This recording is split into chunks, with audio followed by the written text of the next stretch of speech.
We have two incidences given to us. We have Antiochus, who wants to reign in Israel over the Israelites, some of whom have given themselves to him and given up their law and their ways in which God had brought them up. They were unfaithful. But there were others who stood strong. And this mother of the 7 sons was very bold. And he said to them, "You were born in my womb, and you should not go against God's law. We must be ready to die because our reward is great afterwards." And so all the sons stood their test and were ready to die. You see, it's all in the mind. If you are clear what you want, then you're not afraid of anything and in anyone.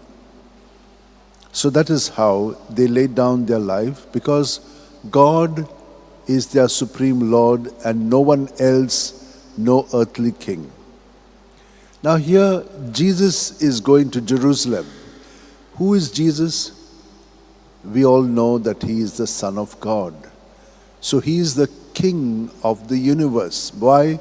Because through him all things have come into being, and through him all things have been reclaimed back. And that is what we are seeing. He will do that. He gives them a parable, and in that parable, it is not actually very similar, but he tells them, you trade with what I give you. Some of them do what they have to do, and they can do that much. Some of them do not want to do. Laziness. Others do not want him. So there are all kinds of reactions which we will all have in any place, wherever we may be. So we see how those who have, he says, will be given more. Those who do not have, even what they have will be taken away from them. Why? Because when we are lazy, then whatever we have even goes away. When we do not give that to others, we must always give what we have to others, and it will keep multiplying in us. Let us look at what Jesus has said and look at what St. Ignatius has told us, Jesuits. The Jesuits, what is their real great quality? 2 things. We always work for the greater glory of God. Greater glory, not just glory, but greater glory of God. But how do we do this? By obedience. Obedience to whom? To God. But how do we see this in practice? Who is in place of Christ on earth? The Pope.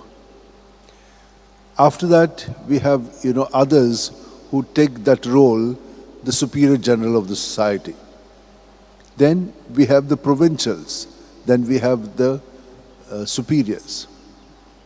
Now everyone is in the place of Christ. That is how we have to look and obey.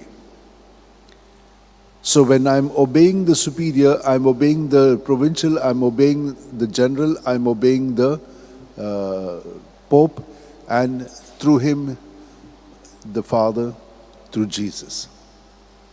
So this is the clear vision that is given to us. However, if they cause me to sin, then I will not obey them. I will dialogue with them and tell them, I don't agree with this.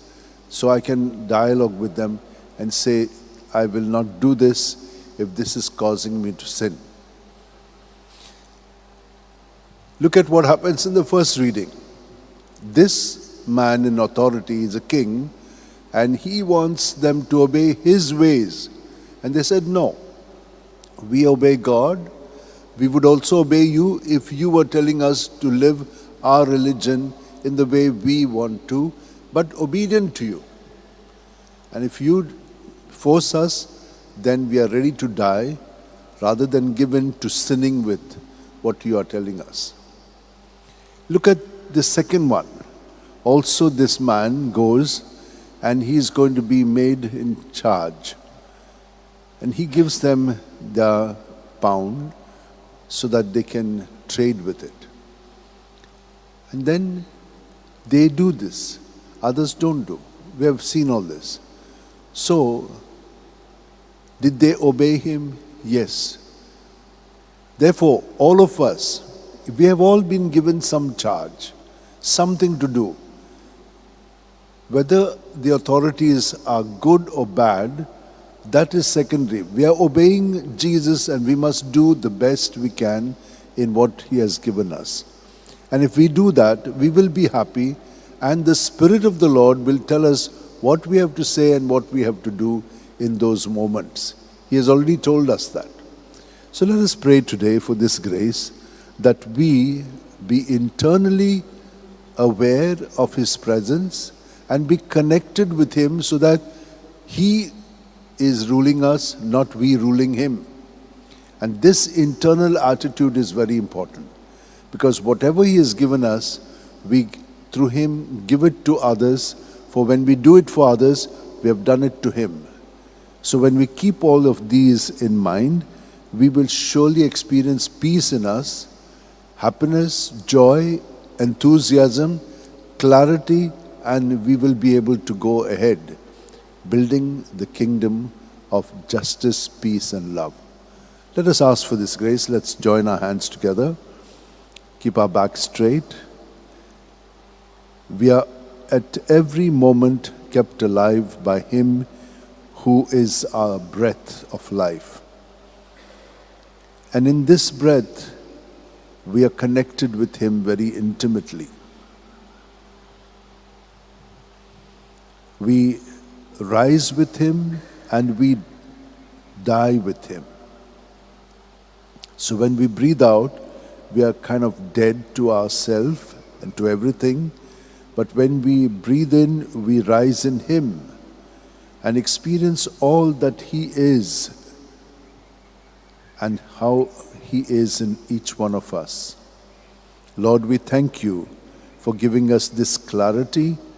May we continuously follow your word and act upon it, so that in all of it, in you in us will bring glory to the Father.